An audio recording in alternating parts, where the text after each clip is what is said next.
the Florida Gators in 2025. Cole, get us started.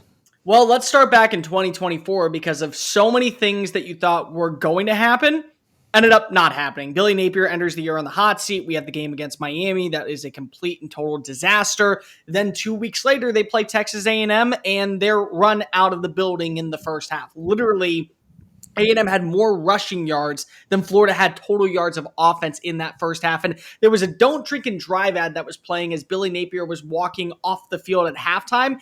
And they were actually, I think, just booing Billy Napier on the Megatron screen because that's how much they hated him down there. So a lot of people thought the writing was on the wall after that game against Texas A&M that Billy Napier was going to be fired. Graham Mertz is your starting quarterback, and then he gets hurt, tears his ACL, out for the rest of the year, which means we fully entered the DJ Lagway experience. Not just this every 2 or 3 drives, we're going to have quarterback 2 play quarterback 1 and get him acclimated to the system.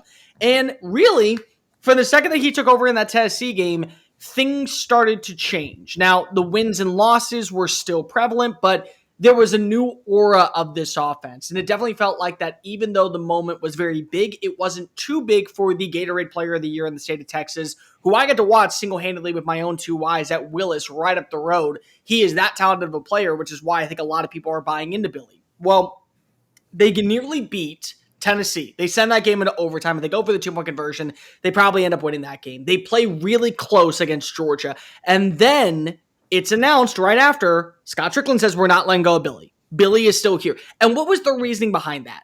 Whether or not you look at the schedule that was made from pure college football Satan himself, and even I thought he probably believes that was a little bit too hard. There was never a doubt that players were playing for Billy Napier. Players were buying into what Billy was preaching. Players were buying into what was being implemented on the field. And eventually, what occurred? We finally got to see the upsets and what the future of Florida football was. An upset win over LSU to knock them out of the college football playoff hunt. And then a week later, an upset over Ole Miss, who was leading going into the fourth quarter. And then, unfortunately, Jackson Dart had the biggest blunder that knocked him out of the Heisman Trophy conversation and Ole Miss out of the college football playoff race. They finished the year off with a win over your Florida State Seminoles, TJ, and they go 7-5 before dismantling Tulane in a really underwhelming DJ Lagway, but still promising performance overall from Florida to finish 8-5. So Billy is back for another year. And what was the best thing that we saw? They killed it on the recruiting trail. Every single recruit that you thought maybe was thinking of going to Florida ended up going to Florida, finishing with a top 10 class, including leading players like wide receiver Vernell Brown, Ben Hanks, the cornerback out of Booker T. Washington. Dallas Wilson flips after initially committing and going to Eugene, Oregon to play for the Ducks. Says, I want to go back and play in my hometown state out of being in Tampa. 4-star defensive lineman Jaden Woods. They also landed 4-star safety Drake Stubbs, and they have a veteran core returning. This is a team that did do a lot in the transfer portal, but the moves that they did make in the transfer portal, I think, are going to benefit them. One, J. Michael Sturdivant comes on in from UCLA, a team that we're going to be talking about in a little bit, and I believe that he is going to be the same way we saw Elijah Badger make that impact. Just the wrong system, now in the right fit. Everything that you're hearing coming out of camp right now is that the offensive line is going to be the bread and butter of this team. 4 starters returning, and they also get back a fully healthy Jaden Baugh at running back. Now, they are losing Montrell Johnson to the NFL, but it did feel like at times last year, Baugh was the actual bell cow bruiser, the guy that you want to see on the football field. They really like what they have seen from their wide receiver core, including veterans like ADMITS coming back in for another season. What they're landing with Trey Wilson, hopefully fully healthy this year. They love their tight end room. They think that they're in a really good spot with Hansen taking another step forward. Hayden Hansen was I think, underutilized player in 2023. He's going to have that role this year. But there is the conversation that we have to talk about, which is DJ Lagway right now is not practicing. He is very limited because of the shoulder injury. They're getting a second opinion on it. And the schedule is pure chaos once again, which I think also played a factor into why Billy Napier wasn't fired. Week 1, they play Long Island, and then hell breaks loose. Week 3, they travel down to Baton Rouge to play LSU, an LSU team that feels like they're all in on winning a national title this year. They then take on Miami on the road in Coral Gables. A week after that, they open up their SEC home series against Texas with Arch Manning. Then they traveled a week later down to Texas A&M, closing out the year with games against Ole Miss, Tennessee, and Florida State November 15th, November 22nd, and November 29th. And of course, we have the world's largest outdoor cocktail party in Jacksonville coming off a bye week on November 1st. What are the realistic expectations for Florida this year? Prove that you're a team that has done enough to take that necessary step forward, where some of these games that were written on paper, we're looking back and saying, well, okay, on paper it feels like a loss, but now we have evidence that this team is built to win. I think that last year they overexceeded expectations by going 7-5 with this schedule. If they were to go 8-4 this year, whether or not we agree that 8-4 is a good winning formula out in Florida with this schedule, most years that would be considered at that same level of 10-2.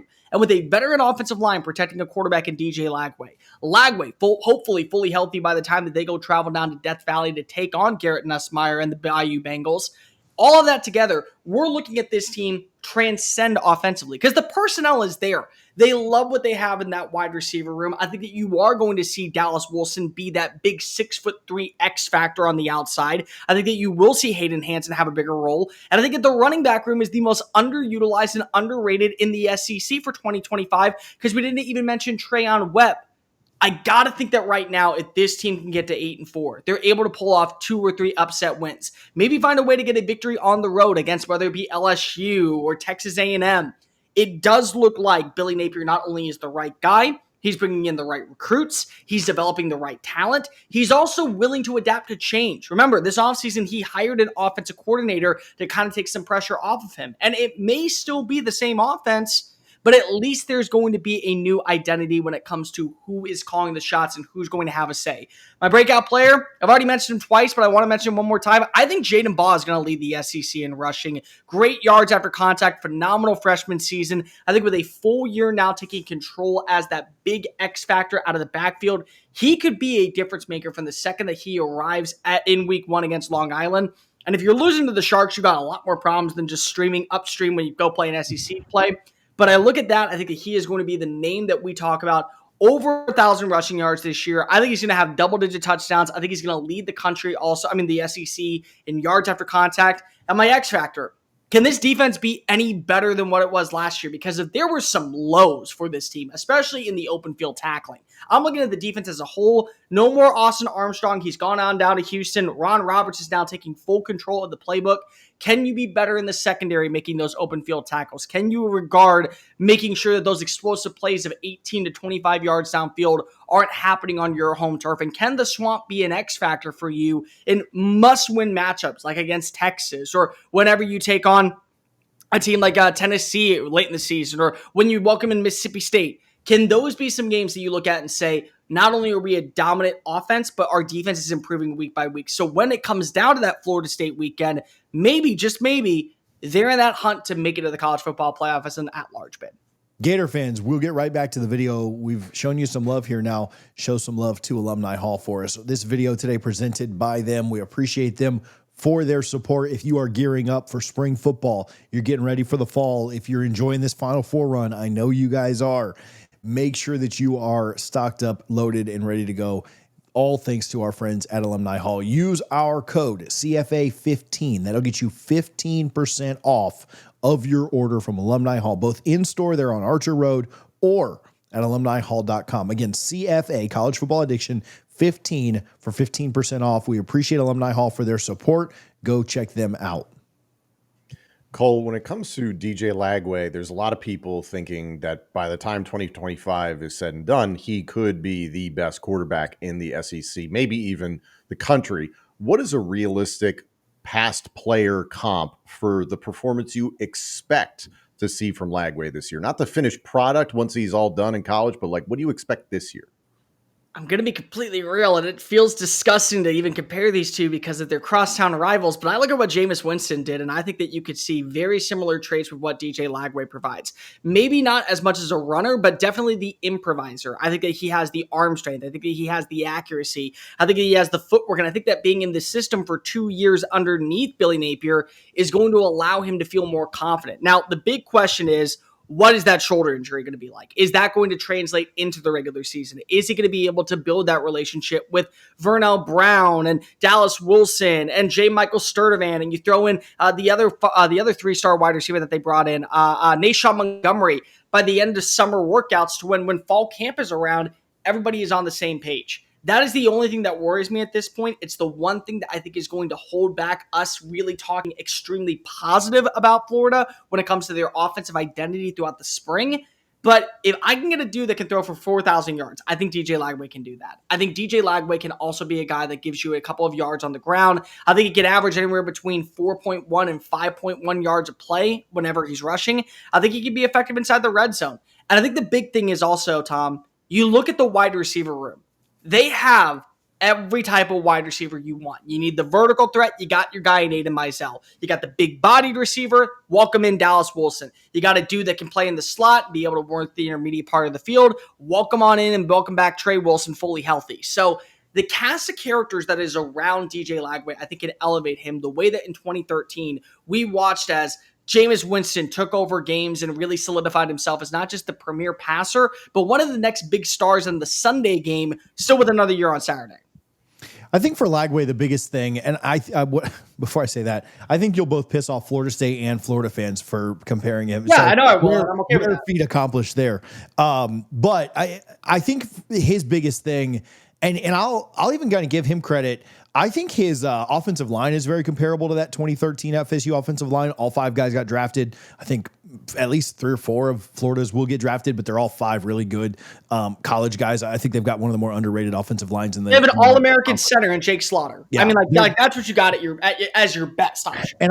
And Florida State had 3,000-yard wide receivers. Now, when your quarterback throws for nearly 5,000, that's going to happen. But and Nick O'Leary at tight end, they had a lot of weapons. I think Florida's wide receivers may be more talented. Now, they're less experienced because some of those are 5-star freshmen, right? And so they are less experienced than like a Rashad Green was or a Kelvin Benjamin or even a Kenny Shaw, who was a senior that year. Nick O'Leary was a 5th year. Like, they had a lot of time put together and a lot of time in the system. Lagway's biggest problem to me is the short to intermediate. And I thought Jameis took that so well. He did that so well in college of taking that underneath stuff to Rashad Green and to Nick O'Leary.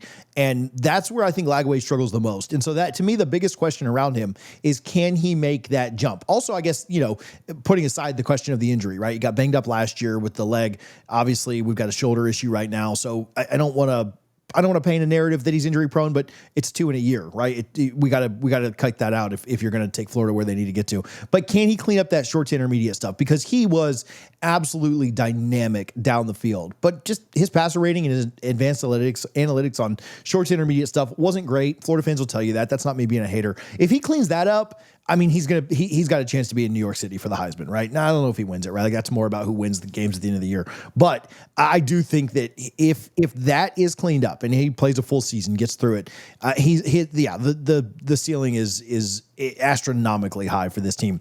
Also, you talked about the defense. I think they had like 20 plus sacks in the last 3 games against Ole Miss, LSU, and Florida State. Now, some of that is Florida State set records for how many sacks they gave up this year. And so but they had like 8 sacks against LSU too. Like, it wasn't just playing a bad Florida State team. They were all over things.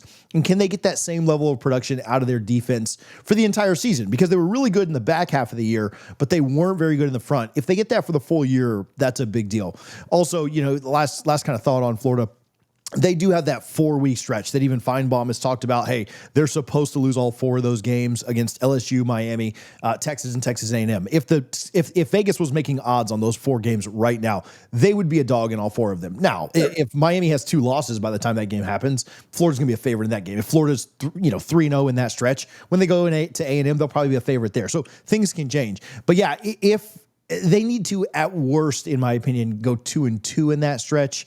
If they want to get to the expectations that they think they can get to, can't go 0-4, right? Even if you went 1-3 and then you find a way to win out or lose just 1 game the rest of the year, you finish 8-4. Maybe that's a little underwhelming for what Florida fans really want.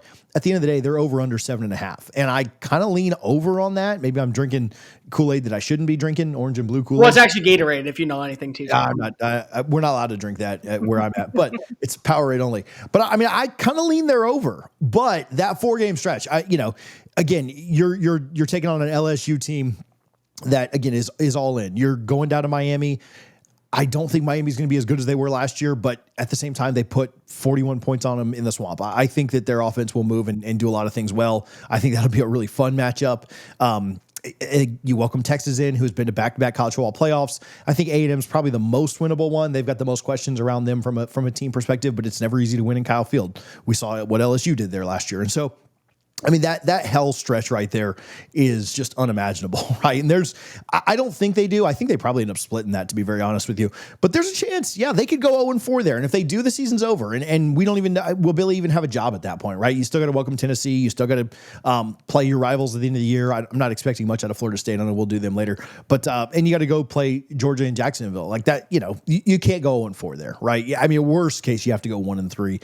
But I kind of lean towards 2-2. I know that I don't know where the 2 wins come. I think Texas is probably the toughest, even though it's at home. But yeah, I think that we'll know everything we need to know about Florida halfway through October. 2 things I want to bring up real fast. This is going to be a veteran defense, and they didn't really address much when it came to the transfer portal. They lost players. Kelby Collins is no longer there. Jack Pyburn is no longer there. TJ Searcy is no longer there. But when you look at their depth chart right now, there are only 2 underclassmen projected to start this season. So it is a veteran unit top to bottom with Tyreek Sapp coming off of the edge. And what you have with a Caleb Banks coming on in as the transfer. You would still have 4 players of your secondary that have all had it multiple reps, or they're juniors or seniors. You have Devin Moore coming on back in. Great. Pup Howard's still there for another year playing at the outside linebacker spot. So this should be a defense that, if you didn't add anything in the portal and you feel good about the direction of where the young up-and-comers are going to be as rotational options, you should feel like that your results are going to be better. And I will go a step further than you, TJ. There are 6 games that they have to go 4-2 in. LSU, Miami, Texas, Texas A&M, Georgia, and Tennessee. If they can go 4-2 in those matchups, and we know what they do whenever they play Tennessee in the Swamp, if they can at least go 5-1 in those matchups at that point, because of just can kind of chalk up the SEC if that's the case. You have a shot at going to Atlanta. I mean, you have a shot of literally playing for a conference title, and you can lose to an Ole Miss on the road, and you still would feel pretty content about where you are. And then, of course, depending on what happens with that game against Florida State at the end of the year, it's not going to hurt you from going to Atlanta and playing for a conference championship. I think Lagway has all the tools. I think the offense is going to be that much better. I think the fact that there's such a veteran feel for this team. You may not want to be drinking the Gatorade because I'm going to force you to say those words, TJ, but I am going to be drinking the Gatorade. This team may not make the college football playoff, but a lot like South Carolina, I think at the end of 2025, we're going to feel like that this team has done enough to where, yes, they should at least be considered a part of the realm and the conversation of that last spot in, that 12 seed. Let's not go ahead and just count it out entirely for Florida. So in that 6-game stretch, you just mentioned them, the 4 together, LSU, Miami, Texas, Texas A&M, Georgia, Tennessee.